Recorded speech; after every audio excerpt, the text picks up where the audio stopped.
જય ભારત મિત્રો, આપણે ફિઝિક્સની અંદર એટલે કે ભૌતિક વિજ્ઞાનની અંદર આપણે સ્ટાર્ટ કરેલું હતું આપણું ફર્સ્ટ ચેપ્ટર, જેનું નામ હતું motion in a straight line. હવે આ ચેપ્ટરની અંદર આપણે ઘણું બધું શીખેલું હતું અને ઘણું બધું હજુ શીખવાનું બાકી છે. આપણે શરૂઆત કરેલી motion in a straight line, તો ફટાફટ પહેલાંનો ક્લાસ 1 ઉપર આપણે રિવિઝન મારી દઈએ કે જેટલું અત્યાર સુધી આપણે જોઈ ગયા છે તે. તો એમાં સૌથી પહેલાં હતું કે કાઇનેટિક.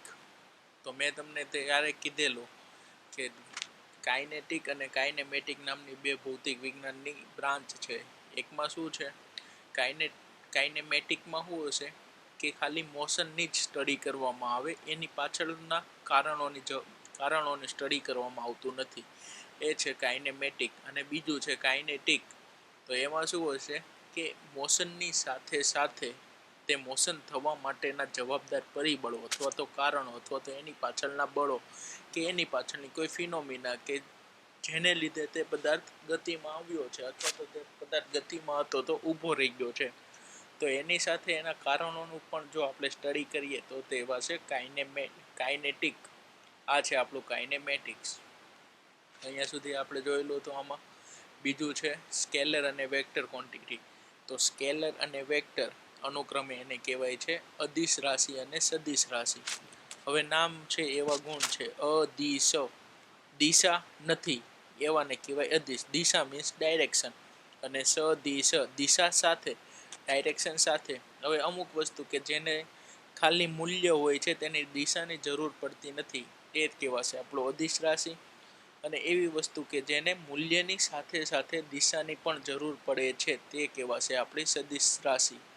હવે હું તમને એમ પૂછું કે સ્પીડ મીન્સ કે તમે કેટલાની સ્પીડેથી ચાલો છો અથવા તો કેટલાની સ્પીડેથી તમે બાઇક ચલાવો છો, તો તમે એનો જવાબ આપશો 30, 40, 50. મીન્સ કે સ્પીડ છે તે આપણી અદિશ રાશિ થઈ. પરંતુ હું તમને વેગ પૂછીશ તો વેગ છે ને, વેગ મીન્સ વેલોસિટી, તો એને દિશાની સાથે સાથે મૂલ્યની સાથે સાથે દિશાની પણ જરૂર પડે છે. તો આપણું વેલોસિટી થશે તે વેક્ટર ક્વોન્ટિટી થશે. અને સ્પીડ અને વેલોસિટી બંનેમાં ફરક છે. ખાસ ધ્યાન રાખજો કે સ્પીડ અને વેગ બંને સેમ નથી, બંનેમાં ફરક છે. હવે આવશે ડિસ્ટન્સ અને ડિસ્પ્લેસમેન્ટ. એ પણ આપણે જોયું કે ડિસ્ટન્સ એટલે કોઈ પણ પદાર્થે અથવા તો કોઈ પણ વસ્તુએ કોઈ પણ સમય, ચોક્કસ સમય માટે જેટલું અંતર કાપ્યું એને એનું ડિસ્ટન્સ કહેવાય. અને સ્થાનાંતર એટલે કે કોઈ પણ પદાર્થે અથવા કોઈ પણ વસ્તુએ એ અમુક સમયગાળા દરમિયાન કેટલું સ્થાનમાં ફેરફાર થયો તેના સ્થાનમાં થતો ફેરફાર એને કહેવાશે ડિસ્પ્લેસમેન્ટ, યાની કે સ્થાનાંતર. આપણે આને એક ઉદાહરણ દ્વારા જોયેલું હતું કે ધારો કે આ એક બાબલો ઊભો છે, તે એ પોઈન્ટથી બી પોઈન્ટે જાય છે અને પાછો ત્યાંથી સીથી થઈને ડી સુધી આવે છે. તો તેને કાપેલું ડિસ્ટન્સ પૂછે તો એથી બી AB plus BC plus CD is equal two એનું થશે આખું ડિસ્ટન્સ. આ જે કર્સર ફરે છે તે લાઈન એનું થશે ડિસ્ટન્સ. પણ જો એનું ડિસ્પ્લેસમેન્ટ પૂછવામાં આવે તો final position minus initial position, તો ફાઇનલ અહીંયા હતો, ઇનિશિયલ અહીંયા છે. તો આનું ડિસ્પ્લેસમેન્ટ જો તમને પૂછવામાં આવે તો AD, પણ જો ડિસ્ટન્સ પૂછવામાં આવે તો ABCD. સમજાય છે તમને? ડિસ્પ્લેસમેન્ટ અને ડિસ્ટન્સ આપણે જોઈ ગયા હતા. સેમ આપણે બે ગર્લ્સ અને બોયના એક્ઝામ્પલ દ્વારા જોયેલું હતું. હવે છે યુનિફોર્મ મોશન. તો યુનિફોર્મ એટલે શું? યુનિફોર્મ એટલે એવી વસ્તુ કે સમય સાથે થતો, એમાં સમયની સાથે સાથે તેના મોશન અથવા તો તેની ગતિમાં થતો ફેરફાર પણ કેવો હોય છે? કોન્સ્ટન્ટ હોય છે અથવા તો અચળ હોય છે, યુનિફોર્મ હોય છે. મીન્સ કે જો 5 મિનિટનો સમય વધતો હોય, સમયમાં થતો ફેરફાર 5 મિનિટ હોય, તો એની સાથે એને સ્પીડમાં અથવા તો એની મોશનમાં અથવા તો એની ગતિમાં થતો ફેરફાર પણ સ્ટેડી હોય. મીન્સ કે એમાં આટલા સમયગાળા દરમિયાન આટલો સમયમાં એનો ફેરફાર થતો હોય. એ છે આપણું યુનિફોર્મ મોશન. યુનિફોર્મ મોશન આપણે ગ્રાફ જોયેલો હતો. તે ગ્રાફનો સ્લોપ આપણને શું મળતું હતું? વેલોસિટી મળતું હતું. વેલોસિટી એટલે શું થશે કે વસ્તુએ કાપેલું અંતર ડિવાઇડેડ બાય તે માટે એ માટે જવાબદાર સમય એનો કહેવાશે આપણે વેલોસિટી. વેલોસિટી એટલે કંઈ નથી કે સ્પીડ ડિવાઇડેડ બાય ટાઈમ એટલે થશે વેલોસિટી. સોરી, સ્પીડ નહીં આવે, ડિસ્ટન્સ ડિવાઇડેડ બાય ટાઈમ એ થશે આપણું વેલોસિટી.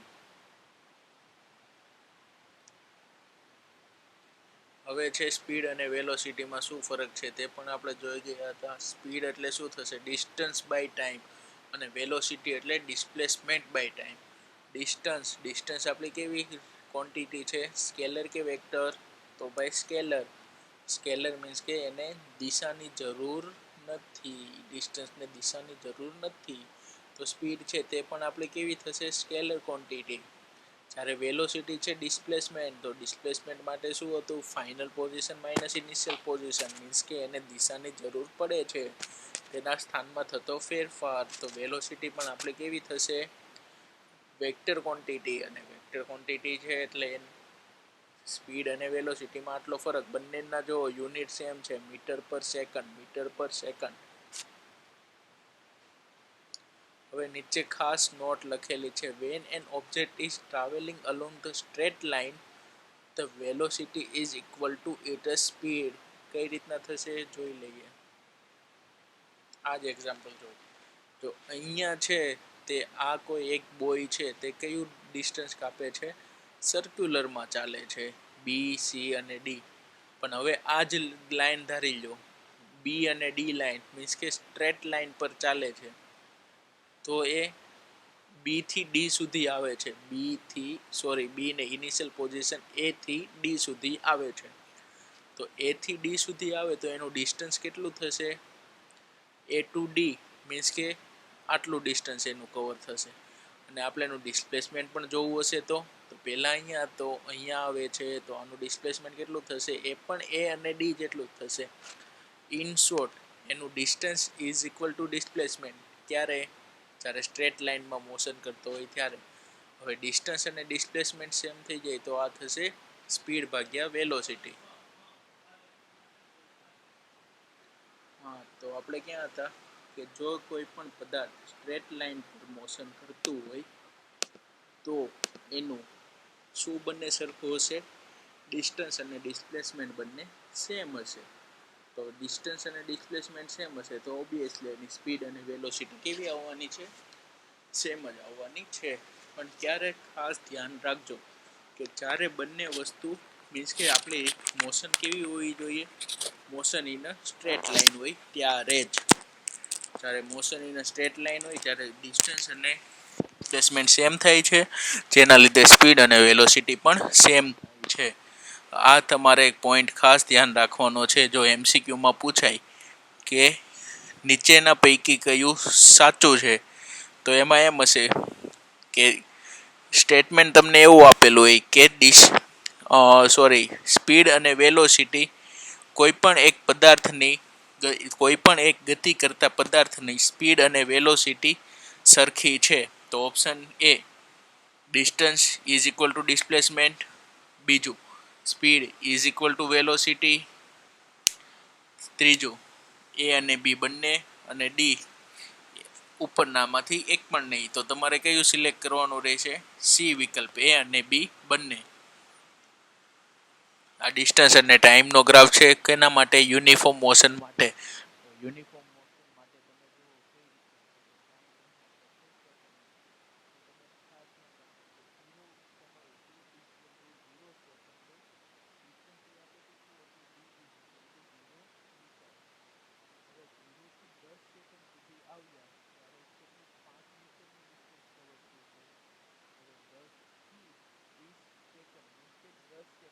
ઇન્ટરવલ પછી ફરીથી 10 સેકન્ડના ઇન્ટરવલ પછી આપણું ડિસ્ટન્સ 5 થી વધીને 10 થયું છે. એનો મતલબ ફરીથી એને 5 મીટર જેટલું ડિસ્ટન્સ વધ્યું. ફરીથી સેમ 20 થી 30, 10 સેકન્ડના ઇન્ટરવલ સુધી ડિસ્ટન્સ આપણું આવ્યું 10 થી 15, કે 10 મીટર, 10 સેકન્ડના ઇન્ટરવલના ટાઈમની અંદર આપણો કોઈ પણ પદાર્થ છે જે મોશન કરે છે એને 5 મીટરના ઇક્વલ ડિસ્ટન્સ કાપેલું છે. એનો મતલબ ઇન શોર્ટ કે આ આપણો જે ગ્રાફ છે તે યુનિફોર્મ છે. યુનિફોર્મ ગ્રાફ છે એટલે આપણો યુનિફોર્મ લિનિયર મોશન છે. અને બીજી વસ્તુ, યુનિફોર્મ મોશનનો આપણે કોઈ પણ જગ્યાએ વેલોસિટી ફાઇન્ડ કરવી હોય તો શું ફાઇન્ડ કરવાનું આવશે? આનો સ્લોપ. સ્લોપ મીન્સ કે ટેન થીટા. ધારો કે તમે અહીંયાથી, હવે તમને મેથ્સમાં આવશે કે કોઈ પણ રેખાનો ઢાળ, કોઈ પણ રેખાનો સ્લોપ કઈ રીતના ફાઇન્ડ કરો. હવે આ એક જ રેખા છે આપણી પાસે, એક જ લાઈન છે, તો આનો તમે કોઈ પણ જગ્યાએ સ્લોપ ફાઇન્ડ કરો તો સેમ જ આવવાનો છે. અહીંથી સ્ટાર્ટ કરો, અહીંયા કરો, અહીંયા કરો, અહીંયા કરો, ગમે તે સેગમેન્ટ પર તમે સ્લોપ કરો સેમ જ આવશે. હવે ધારો કે આપણે આ ઇન્ટરવલમાં આનો સ્લોપ ફાઇન્ડ કરીએ છીએ, તો સ્લોપ ફાઇન્ડ કરવા માટે શું થશે? Ten theta. તો અહીંયા આપણે આ રીતના રાખીએ તો ટેન થીટા મીન્સ કે શું થશે? 10 - 20 અપોન, સોરી, શું થશે? 10 - 5 અપોન 10 - 20. આ થશે એનો સ્લોપ.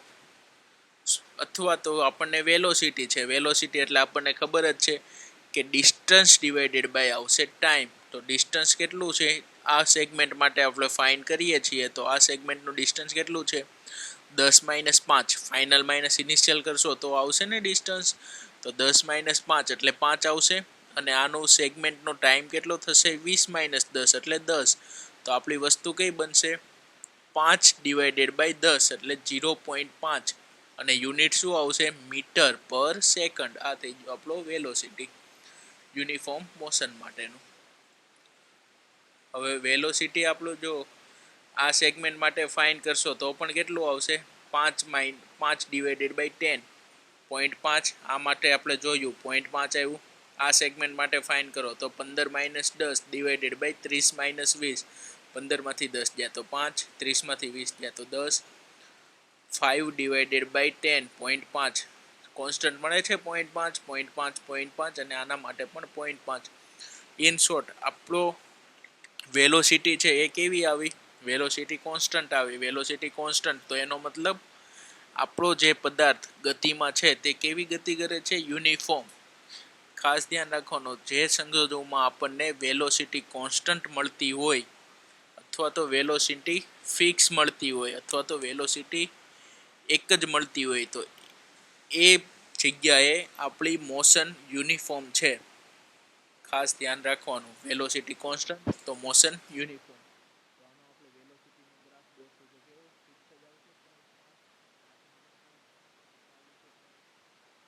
સ્પીડ બંધ કરી તો પણ 0.5. આ થઈ ગયો આપણો વેલોસિટીનો ગ્રાફ. સ્પીડ અથવા વેલોસિટી, કારણ કે સ્પીડ અને વેલોસિટી યુનિફોર્મ મોશન અથવા તો સ્ટ્રેટ લાઇન મોશન માટે સેમ જ આવશે. હવે તમને એક વસ્તુ થશે કે જો આપણે આ ગ્રાફમાં વેલોસિટી ફાઇન્ડ કરવા માટે આપણે આનો સ્લોપ ફાઇન્ડ કર્યો હતો. એક લાઇન છે એટલે એનો ઓબ્વિયસલી સ્લોપ તો મળવાનો જ છે. તો અહીંયા પણ એક લાઇન મળે છે, ભલે સીધી લીટી તો સીધી લીટી, પણ છે તો આપણી લાઈન જ ને. તો આ લાઈનની અંદર જો આપણે સ્લોપ ફાઇન્ડ કરવો હોય, આ લાઈનનો સ્લોપ ફાઇન્ડ કરવો હોય તો આને પણ આપણે ટેન થીટા જ આપવું પડશે. અથવા તો તમને ખબર જ છે આ લાઈનનો સ્લોપ કેવો હશે? 0. મીન્સ કે એકદમ સીધી લાઈન છે. પણ આ લાઈનનો સ્લોપ મળશે શું? જેવી રીતના ડિસ્ટન્સ અને ટાઈમનો સ્લોપ આપણને વેલોસિટી અથવા તો સ્પીડ મળતો હતો, તેમ સ્પીડ અને ટાઈમનો ગ્રાફ આપણને શું આપશે? કોઈને યાદ છે? જેમ વેગનું સૂત્ર થતું હતું અંતર ભાગ્યા સમય, તો એમ વેગ ભાગ્યા સમય કોનું સૂત્ર થાય છે? યાદ આવ્યું હોય તો પ્રવેગ. તો આપણને શું મળશે? પ્રવેગ, એસેલરેશન મળશે, સ્પીડ ભાગ્યા ટાઈમ. ચાલો નેક્સ્ટ જોઈએ. હવેથી આપણે સ્ટાર્ટ કરીએ છીએ આજનો ટોપિક. વસ્તુ છે ઇન્સ્ટન્ટેનિયસ વેલોસિટી. વેલોસિટી એટલે શું એ તો આપણને ખબર પડી ગઈ. હવે ઇન્સ્ટન્ટેનિયસ એટલે આપણે કોઈ પણ વસ્તુ કહીએ ભાઈ ઇન્સ્ટન્ટ કરને, ઝડપથી કરને, ત્યારે ને ત્યારે કરને.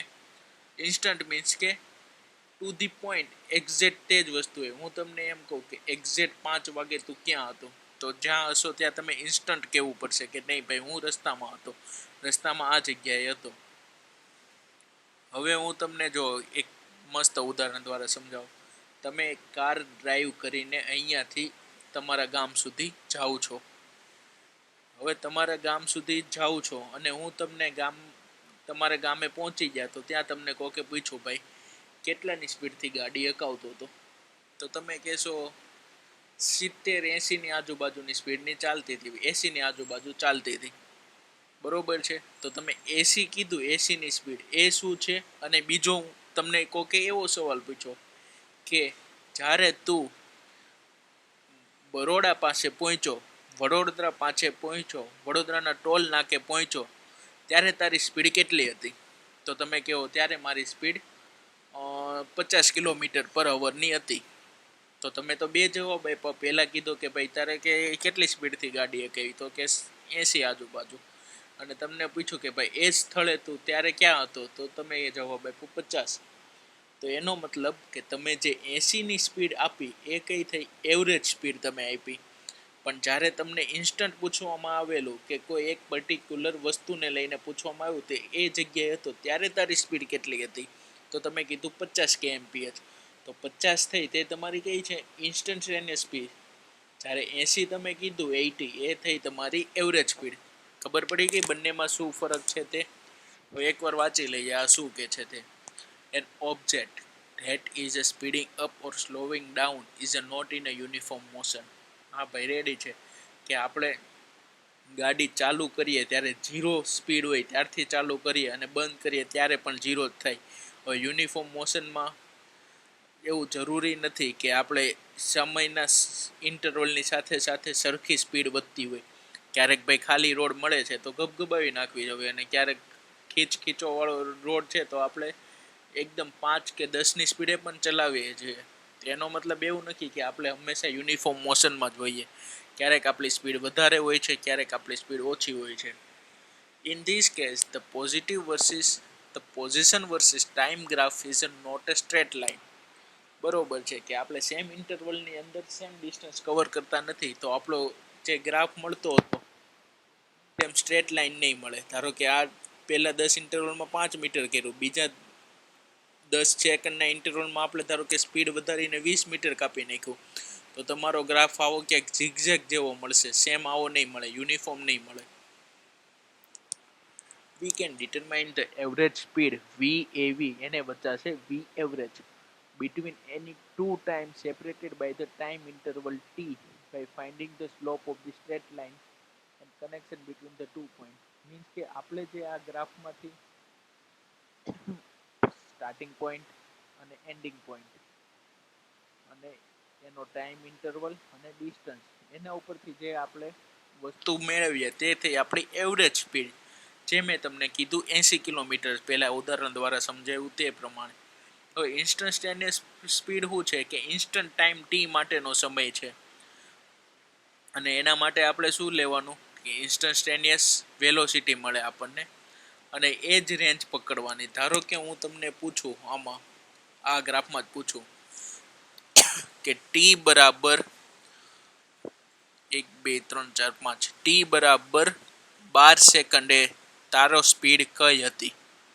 તો આમાં જોવાનું ટી બરાબર 12 સેકન્ડ એટલે આ લાઈન થશે, અહીંયા ક્યાંક પૂછશો, અહીંયા આપણું કેટલું છે આ વેલોસિટી, અહીંયા 5 ડિસ્ટન્સ છે, અહીંયા 6 મીટર આવશે, તો 6 ડિવાઇડેડ બાય 12, 6/12, 1/2. આ તો યુનિફોર્મ છે એટલે 0.5 જ આવવાનું છે દર વખતે. પણ જ્યારે આપણને ઇન્સ્ટન્ટેનિયસ પૂછે કોઈ પર્ટિક્યુલર ટાઈમ માટે તો એ રીતના ફાઇન્ડ કરવાનું આવશે. અને ઇન્સ્ટન્ટેનિયસ એટલે નાનો ટાઈમ અથવા તો કોઈ પણ ટાઈમ, પણ ટાઈમનો ઇન્ટરવલ કેવો હશે? બહુ નાનો એવો. એટલે અહીંયા છે લિમિટ ટી ટેન્ડ્સ ટુ 0 એટલે 0ની આજુબાજુનો એનો ઇન્ટરવલ હશે. હવે તમને હું એમ જ કહું છું અહીંયા કે અહીંયા આપણને આ 50 સેકન્ડ સુધીનું ટાઈમ છે આપણી પાસે, અને મેં તમને એમ જ પૂછ્યું એટલે 50 સુધી છે ને આપણે આની એવરેજ સ્પીડ કાઢીએ તો કેટલી સેકન્ડ આવશે? છેદમાં 50 જ આવશે, કારણ કે ફાઇનલ 50, ઇનિશિયલ 0 હતી આપણી. તો 50 માઇનસ 0 ઇઝ ઇક્વલ ટુ 50. ટાઈમનો ફેરફાર એટલો આવશે. પણ હું તમને એમ કહું છું કે 10 થી 12ની વચ્ચેનો ડિસ્ટન્સમાં તમારો ઇન્સ્ટન્ટેનિયસ સ્પીડ કેટલી હશે? તો ટાઈમ ઇન્ટરવલ કેટલો આવશે? 12 minus 10 is equal two 2. Means કે 50ની સાથે સરખામણીમાં કરીએ તો 2 સેકન્ડ છે તે આપણે નિયર અબાઉટ 0 જેટલું આવશે. તો એ થઈ ગયા એટલે આપણે અહીંયા મૂકેલું છે limit delta T tends to 0 અને ડેલ્ટા અથવા તો ડી એટલે છે એકદમ સ્મોલ, એને કહેવાય ડેરિવેટિવ વડે કહેવાશે. તમારે મેથ્સમાં આવશે ડેરિવેટિવ અને ઇન્ટિગ્રેશન નામના બે ચેપ્ટર, જે અત્યારથી તમારે ચાલુ થશે. જ્યાં સુધી તમે ભણવાનું મૂકશો નહીં ત્યાં સુધી આવશે. જો એન્જિનિયરિંગ ફિલ્ડમાં હશો તો, કોમ્પ્યુટરની ફિલ્ડમાં હશો તો એટલો બધો ડેરિવેટિવ અને ઇન્ટિગ્રેશનનો ઉપયોગ થશે નહીં. હવે વીએસ આ છે ઇન્સ્ટન્ટેનિયસ સ્પીડ માટેનું ફોર્મ્યુલા, એને આપણે વીએસ વડે દર્શાવીએ છીએ.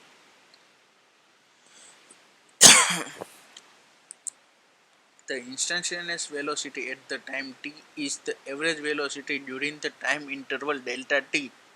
મેં તમને કીધું તે જ રીતના કે કોઈ પણ નાના ટાઈમ પીરિયડ માટે, ધારો કે 2 સેકન્ડ માટેનું આપણને ઇન્સ્ટન્ટેનિયસ વેલોસિટી પહોંચી છે, આપણે શોધવાની છે. તો શું કરશું કે એ 2 સેકન્ડની આપણે એવરેજ વેલોસિટી લઈ લેશું.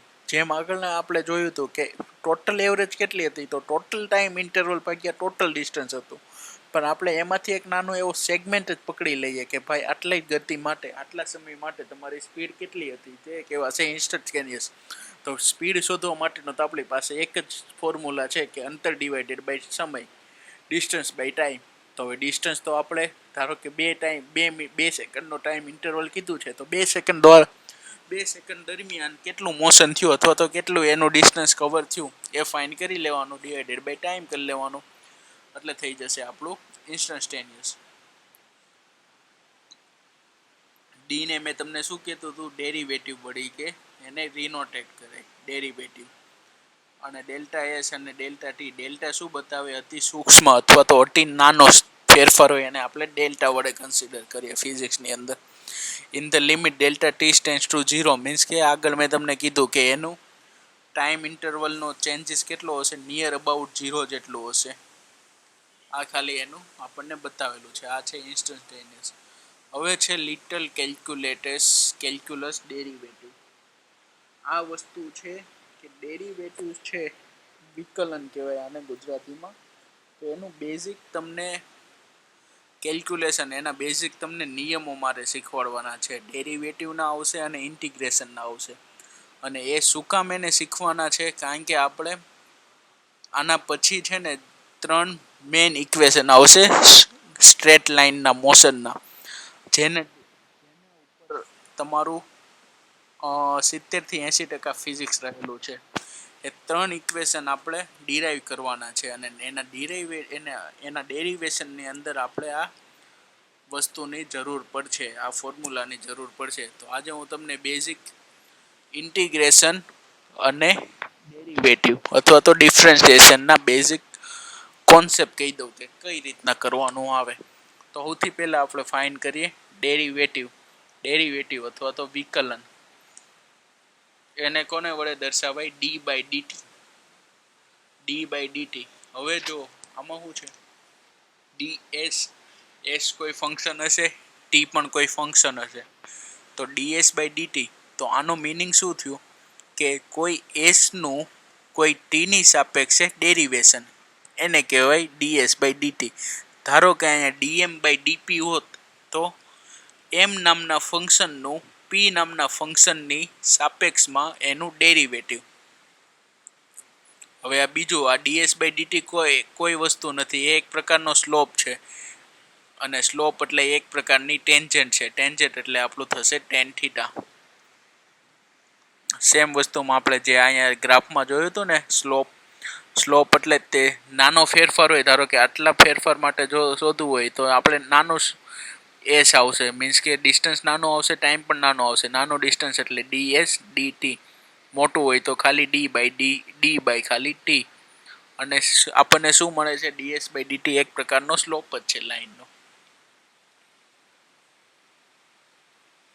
પછી બીજું છે, હવે જો મેન આ 3 નિયમ છે કે કોઈ ફંક્શન એવું છે કે ધારો કે કોઈ યુ ફંક્શન છે, સી એટલે કોન્સ્ટન્ટ છે, ટી એટલે ટાઈમનો ફંક્શન છે અને એની ઉપર એન પાવર છે. તો તમને એમ પૂછે કે આ યુ ફંક્શનનું ટીની સાપેક્ષે ડેરિવેટિવ શોધો. મીન્સ કે યુ ફંક્શનનું ટીની સાપેક્ષે ડેરિવેટિવ મીન્સ કે શું થશે, ડીયુ બાય ડીટી આપણે ફાઇન્ડ કરવાનું કે છે આમાં. તો ડીયુ બાય ડીટી, તો અહીંયા આપણે ડીયુ બાય ડીટી કરીએ તો ઇક્વલ ટુ ની બંને સામે અહીંયા પણ ડી બાય ડીટી ને કાઉન્સમાં આવશે સી અને ટી રેસ ટુ એન, એવી રીતના કંઈક થશે.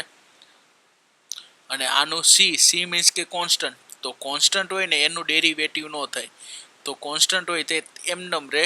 હવે આ ટી રેસ ટુ એન એટલે શું થશે, d t raise to n by d t. તો એનો મિનિંગ એવો થશે, તો જે એન ઘાત છે ને એ આગળ આવી જાય અને એની એક -1 ઘાત થઈને આગળ વહી જાય.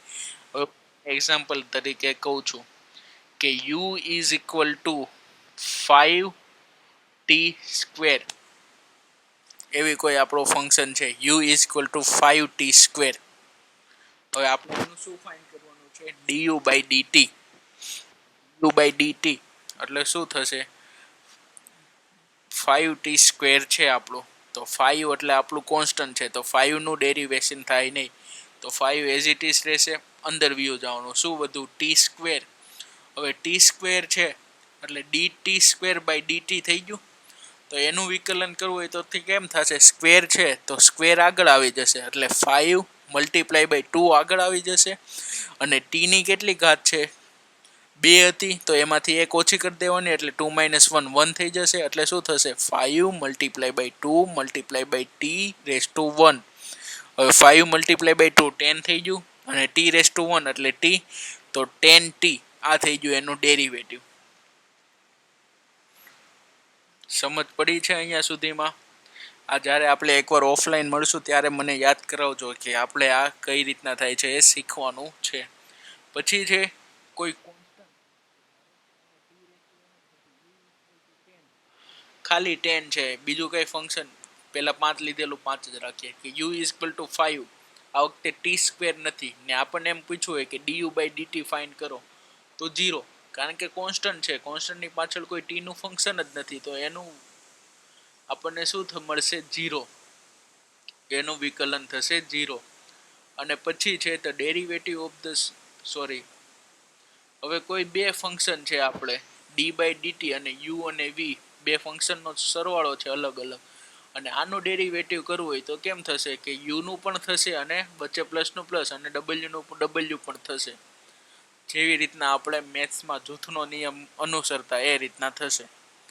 આપણે આજે અહીંયા સુધી રાખીએ. આ ફંક્શન તમારે એકવાર પ્રેક્ટિસ કરીને જોવાના છે, એકવાર ધ્યાન આપવાનું છે, પછી હું તમને ઇન્ટિગ્રેશન શીખવાડીશ. ઇન્ટિગ્રેશનના બેઝિક 3 નિયમો છે જે આવડા છે તે, અને એના પછી આપણે જોશું એસેલરેશન. એસેલરેશન પછી આવશે first equation of motion, second equation of motion, third equation of motion, એનું કેલ્ક્યુલેશન કઈ રીતના કરવાનું છે તે, અને લાસ્ટમાં આવશે ફ્રી ફોલ. ફ્રી ફોલ માટે જો ગ્રેવિટી જ ના હોત તો કઈ રીતના આપણી બધી વસ્તુ અસ્તિત્વમાં રહે એ માટેનું. તો અહીંયા સુધી આપણે રાખીએ, બાકીનું નેક્સ્ટ લેક્ચરમાં જોઈશું.